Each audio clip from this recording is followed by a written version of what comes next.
Good afternoon. Well, that didn't start so good.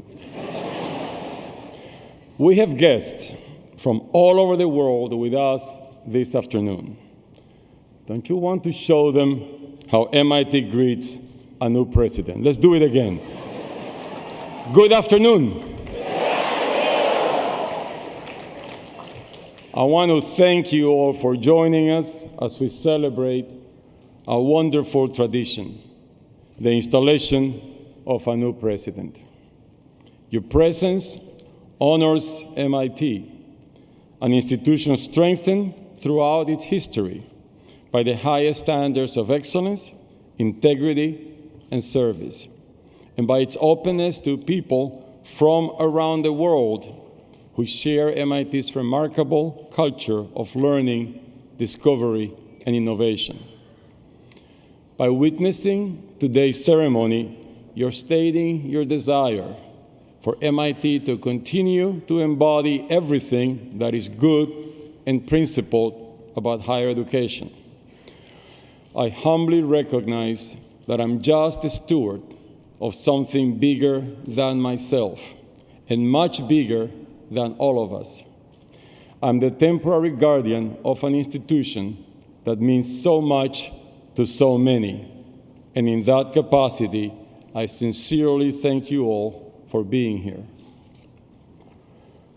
I want to offer a special greeting to those present or watching who are among MIT's 127,000 living alumni, the great global force that lives out MIT's values and mission in the world. I also want to thank MIT's three President Emeriti, Paul Gray, Chuck Vest, and Susan Hockfield, for recommitting us to MIT's inspiring mission. They have each taught me important lessons in stewardship and aspiration. I want to thank President Fowles for her remarks, although her warmth will make it very difficult for us to maintain the facade of our carefully engineered institutional rivalry. Thank you, Drew, for your support and for your enthusiasm for exploring new frontiers with us. And for that, John Harbison. That was a nice Roomba, I must say. I was looking at my wife and thinking whether I could, dance. That someone would compose such a wonderful piece of music in such a short time and inspired by a presidential inaugural, that is just simply unbelievable. John, thank you really very, very much.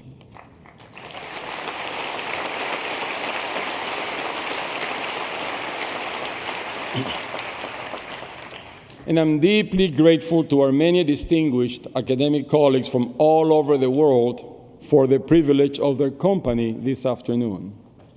We need you here, of course, to make the day seem properly serious and colorful. And it's good to confirm that university presidents do look as presidential in their robes, as I'm trying my best to look in mine. But I'm also glad you join us for another important reason. I believe that higher education has reached a historically important but difficult crossroads, one full of opportunity and also full of risk. Today, I will speak directly to the people of MIT about the road that I believe we should choose as a community. But I hope that some of my observations may help clarify the challenges confronting higher education overall.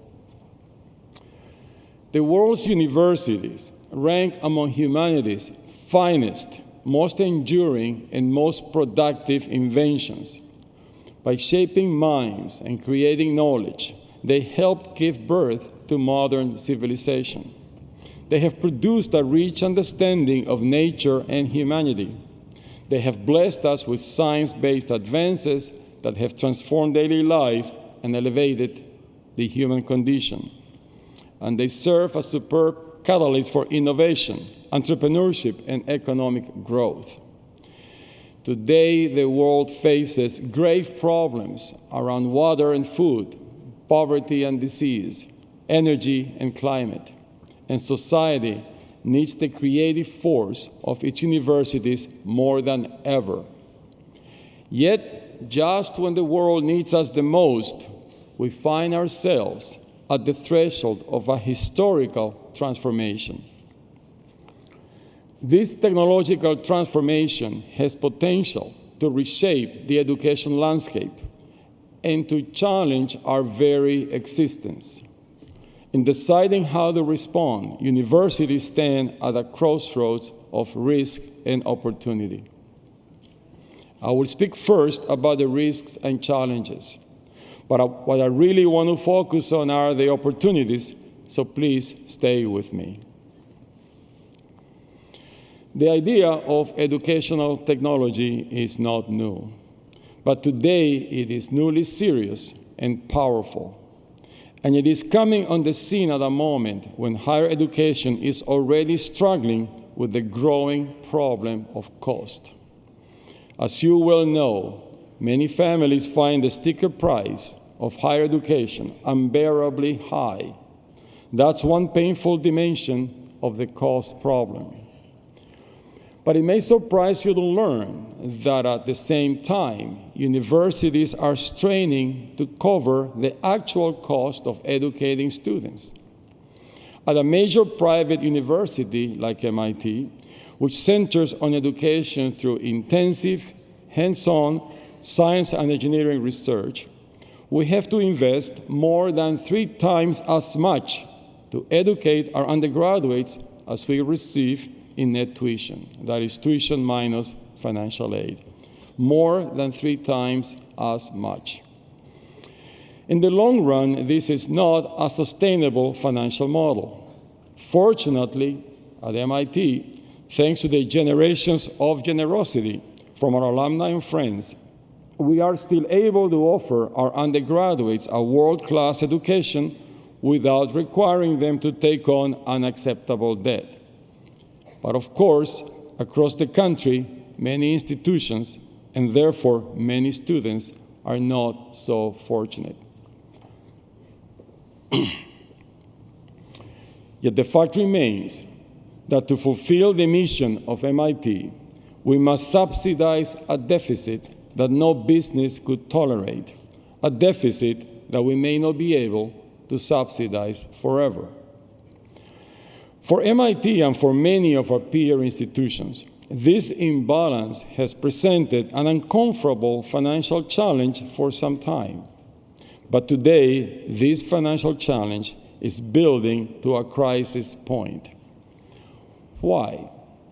Because the landscape is suddenly alive with credible low-cost alternatives, relatively new educational technologies that are making it possible for a great many more individuals to learn high-level skills and content at a minimal price. This represents a great step forward for humanity, a step that we should all celebrate.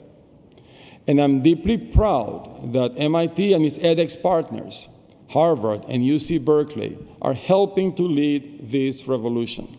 Higher education's most profound technological transformation in more than 500 years. However, while opening this floodgate of opportunity, these technologies may ultimately challenge the very existence of the current residential campus model, and that should concern all of us. Not because we like things the way they are, not because we are proud of what universities have accomplished in the past, but because society continues to need what the residential research university does better than any other institution: incubate brilliant young talent and create the new knowledge and innovation that fuel our society. Let me underscore this point. The research university is not an ornament or a luxury that society can choose to go without. The research university may be the most powerful source of leaders, ideas, and economic growth that the world has ever known. A potential decline of the residential campus model and of the research university in particular may hurt society in ways that no one has begun to estimate. As you can see, the risks are great, but I promised you that I would focus on the opportunities, and I believe the opportunities are even greater. The pressures of cost and the potential of new technologies are presenting all of us in higher education with a historic opportunity. The opportunity to better serve society by reinventing what we do and how we do it. It is an opportunity we must seize. Let me be clear. Of course, we need to help today's students by forcefully containing cost and continuing to seek new efficiencies. Of course, we need to continue to raise money for financial aid. But history has assigned us an even larger challenge, a challenge that requires a solution of great boldness and scale. This is a moment when the US, and I would argue the whole world, needs to educate more students, partly because we need them to help solve the challenges the world is facing, and partly because education is the most powerful social and economic equalizer. In fact, it should be the highest ambition of an advanced society to significantly lower the barriers of access to education. That's why I believe that, as institutions of higher education, we have an obligation to creatively exploit the power of these new technologies to make education more affordable, more accessible, and more effective. At the same time, we need to enrich and strengthen the model of the residential research university. We have a duty to explore ways in which these new technologies might make on-campus, in-person education even better at helping students develop their potential, magnify their creativity, extend their networks, achieve their dreams. Online technologies are good at teaching content, and they will get even better. The residential campus model is best at teaching the skills one learns through human interaction, such as how to compromise, inspire, persuade, how to build a life of high ethics and moral value, how to work creatively with people of different backgrounds, when and how to speak, and when and how to listen. The residential research university of the future should offer the best of both worlds, integrating the best ways to learn online with the best ways to learn in person. Are there dangers? Of course. For example, we will need to make sure that the residential university of the future will be affordable and accessible. We must not promote a two-tier system of residential education only for the rich and of online for everyone else. But I believe the creative possibilities that will flow from integrating the best of online and residential education are enormous. Recognizing those possibilities, we should not reject change. We should embrace change. The printing press did not weaken universities. It strengthened them. These are huge opportunities for higher education, and the stakes are high. This historic assignment is not optional. It is our shared duty to make sure the outcome serves humanity. Now let me turn to my dear MIT community, our faculty and students, postdocs and staff, our corporation members, alumni, and friends. I have defined what I view as the urgent challenges and exciting opportunities facing us in higher education overall. Higher education is about to engage in a great experiment. We all know that the consequences will be profound for both education and research. but none of us knows how this story will end. We have two choices: to take part and try to shape it, or to watch from the sidelines as it evolves. The MIT I know loves challenges. The MIT I know solves the unsolvable, shapes the future, and serves our nation and the world. The MIT I know and love does not stand on the sidelines. So what can MIT do? What should MIT do? We have already demonstrated our leadership in the latest educational technologies. MIT has a long history of seeking solutions to our own educational challenges and producing in the process advances that reverberate far beyond our campus. Given these strengths, we have a special responsibility to shed light on the grand educational questions of our time, to figure out how to take advantage of the opportunities, and to chart a sustainable path to the future. MIT should not just participate, but should help define the frontier. We need to seek answers to fundamental questions. How can we blend new educational delivery methods with MIT's traditional hands-on apprenticeship model to make residential education even more effective? Can we employ new educational technologies to offer our undergraduates an even more holistic educational experience, a deeper grounding in human society that will make all of us, students and educators, even more effective at practicing our disciplinary expertise? And can we learn enough about learning itself to actually lower the cost of residential education while improving its quality? In other words, can these new technologies help us do what we do well and do it even better? And can they help us do things we can only dream of doing today?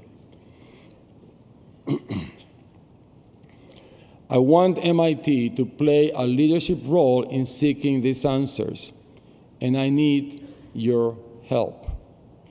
We should use MITx and edX to create the best online education possible, and we should actively seek ways to make that education affordable and accessible for hundreds of thousands of students or more.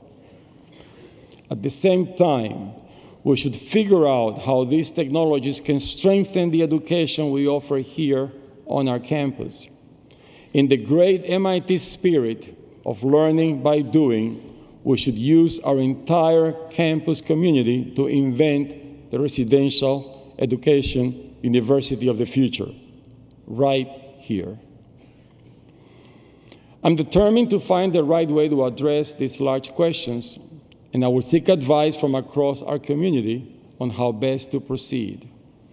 I know many faculty and staff members are eagerly involved in these explorations already, and I hope that our brilliant army of nearly 11,000 students will lend us their generational wisdom and fearless creativity. In this new era of online education, MIT has already made a mark. My goal now is to position MIT, together with our partner institutions, as a creative hub. We should be a global source for insights into how these technologies can serve both of our universities and education institutions everywhere. So we know that new educational technologies will change education deeply and quickly. If we want the research university to thrive in this new landscape, we must make sure that its value is obvious to all. And I believe we should start with an energetic recommitment to MIT's outstanding research enterprise. So let me talk about how we might approach that assignment in practice. MIT's mission statement charges us to advance knowledge and bring it to bear on the world's great challenges as we educate students in service to humanity. Our faculty, postdocs, students, and alumni live out this mission every day, and remarkably often, they change the world. But even our incredibly successful researchers and innovators can use a little help now and then. And that's what the administration is here for. So let me identify 5 important ways we will support and enable their work. First, we must all be champions of basic research. In Norway 2 weeks ago, I had the thrill of seeing the prestigious Kavli Prize awarded to 3 MIT researchers, Professor Millie Dresserhaus, Professor Ann Graybill, and Dr. Jane Liu from MIT Lincoln Laboratory. I have no doubt that the people of MIT will continue their passionate pursuit of curiosity-driven fundamental research. This work is extremely important in and of itself because it expands the body of knowledge, but it also handsomely returns the investment to society by enabling real-world solutions that we cannot begin to imagine. Unfortunately, these days, important segments of our society do not seem to fully appreciate this connection. But if a society gives up on basic research, it is giving up on its future. Let me say this again. If a society gives up on basic research, it is giving up on its future. So it'll be my job and our shared responsibility to argue forcefully, effectively, and publicly for retaining robust investment in fundamental research, and to remind ourselves and our nation of its importance and value. Second, I'm convinced that MIT must focus its strength on a number of historic opportunities to bring knowledge to bear on the world's great challenges. From the Rad Lab to Lincoln Lab to the Energy Initiative and our countless partnerships with industry, MIT has proven the power of focusing brilliant interdisciplinary teams on deeply difficult problems. Thanks to our one MIT and one faculty organizational structure, the MIT community pursues this kind of problem-focused research with great success already. And I believe we should continue to do so, where the strength of our 5 schools allow MIT to make a unique contribution. I will ask our faculty, working with the provost, to identify those great global challenges, where through coordinated, institute-wide, mission-driven research, and through the power of innovation and entrepreneurship, MIT could make an inspiring difference.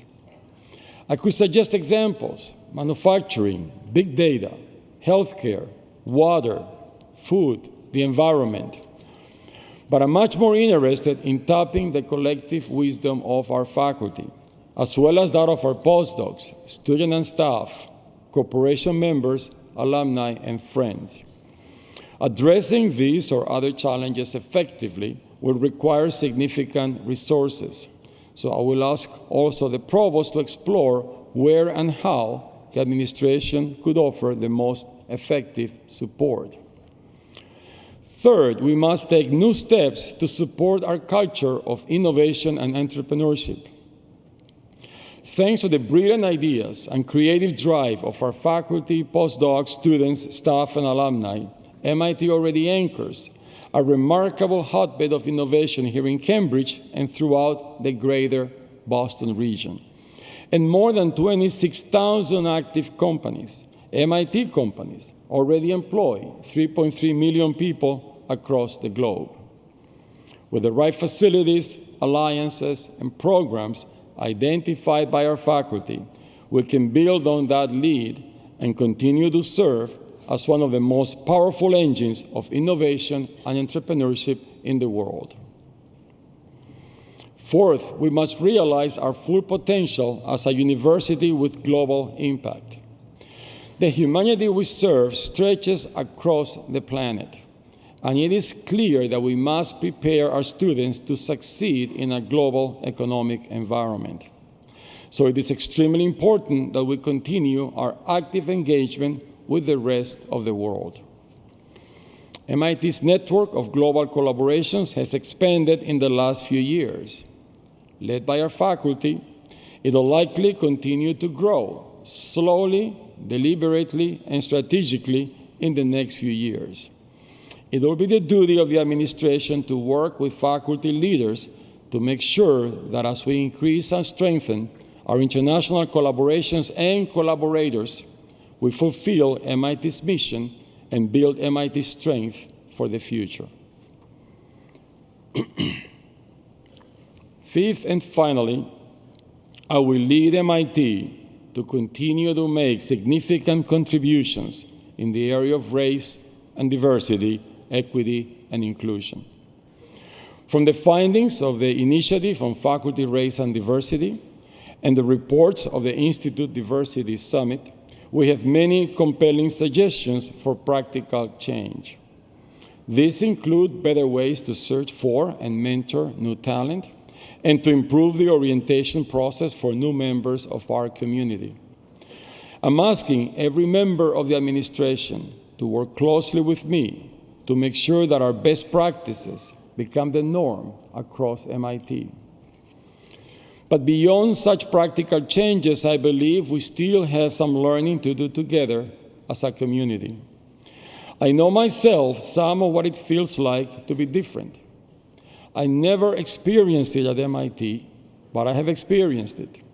We must find new ways to make sure that everyone who earns a place here can feel, as so many of us already do, that MIT is their home. The MIT that welcomed me 32 years ago was unlike any place I had ever seen. Meritocratic in principle, it welcomed talent from everywhere. Then as now, MIT radiated a spirit of openness, fairness, and decency, from the commitment to need blind admissions to the practice of not favoring legacy applicants. Later, MIT's willingness to publicly acknowledge and correct inequities for women faculty made MIT a national model for progress. No one here at the time can forget how proud we felt to belong to MIT. In terms of creating a true culture of inclusion, MIT remains a work in progress, but I believe we have the power to lead the way. My dream is that by the time MIT selects its 18th president, our diversity will no longer need to be a matter of presidential declarations, because it will be a welcome, obvious reality and a vital source of MIT's creative strength.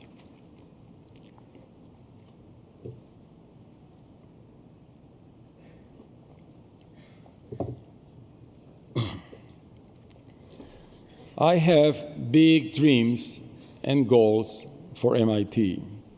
I want us to help invent the future of higher education and to use that wisdom to make our own brand of education even better. I want us to make substantial contributions to solving humanity's great challenges and to helping America remember why it should always love basic research. I want the people of MIT to invent technologies that change the game and create companies that change the world. I want our students and faculty to continue to extend MIT's reach and impact around the globe. And I want every single member of our community to feel at home at MIT. Leading MIT to make significant contributions in all these domains may appear ambitious, too ambitious. However, knowing MIT the way I do, I don't think it is ambitious at all. In fact, I'm certain that MIT will accomplish much more in the next few years, some in areas that I outline, and in some in areas that I cannot imagine today. The secret to leading a place like MIT is to learn what faculty and students want to do and to help them find the resources to do it. When I was first selected for this position, I promised you that I would listen to the community. I have begun that process through meetings with faculty members, students, corporation members, and friends of MIT. Since I've been at MIT for more than 3 decades, you might think that there would not be much for me to learn about this place. But already I have learned a great deal. Students have told me to remember that MIT is their home. Faculty members have reminded me of the importance of including them in conversations about the future of our campus. Everyone has urged me to make sure that MIT embodies the highest human ideals. And quite a few have mentioned that their departments could use more money. I plan to spend the fall having many more such conversations with different members of our community, including our host city of Cambridge. I promise you, keep teaching me, and I will keep listening and learning. All I ask in return is the following. Continue to be open-minded, understanding, and collegial about your views and toward each other. MIT cherishes values and principles, so continue to pursue your commitment to meritocracy, integrity, and excellence, to be actively caring and respectful, and to always take the high road. And of our faculty, I ask you to continue your almost sacred commitment to our students, for whom each of you is a role model and an inspiration. I still have a great deal to learn about the task of leadership, and I have been blessed with remarkable teachers. I have worked at the Institute under 4 MIT presidents. 3, Paul Gray, Chuck Vest, and Susan Hockfield, have already provided me with superb advice on many subjects, and I know I will continue to seek and benefit from their wisdom. And I will always be grateful to Susan for the opportunity to serve as MIT Provost in her administration. The 4th of my MIT presidents was the first one I encountered, the late Jerry Wisner. He was coming to the end of his presidency as I joined the faculty, and I found out that he too has been advising me through his legacy. Every MIT president has brought a unique perspective and personality to the Institute, exactly what was needed at the time. History is recognizing Jerry Wisner as a visionary president. He's remembered for his fascination with improving education, his humanistic breadth, his warmth, his deep human sympathy, and his intense need to look at every angle of an issue. As I seek the best path forward for today's MIT, I hope to be inspired by him as well. Although my wife has already made it clear that no matter how charming it looked on Jerry, for me, smoking a pipe will be out of the question.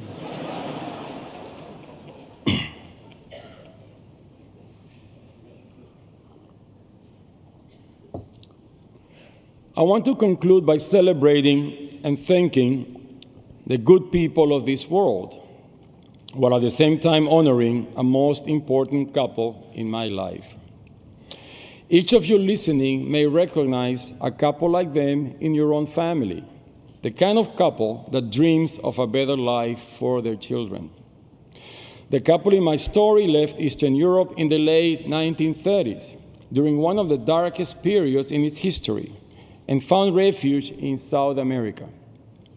This couple raised 4 sons under extremely difficult circumstances, but raised them with principles, with integrity and values, taught them neither rancor nor hatred, taught them understanding and respect for different points of view, and taught them the value of education and hard work.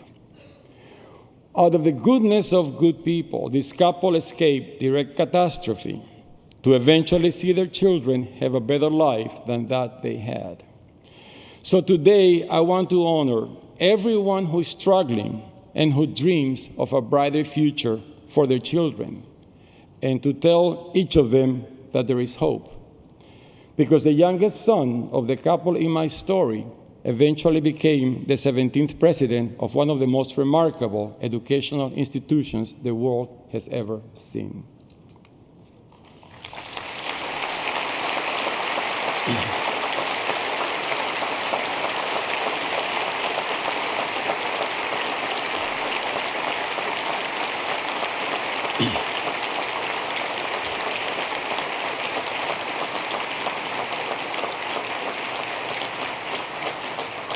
Let me now close by telling our faculty, I come from you, and I am one of you.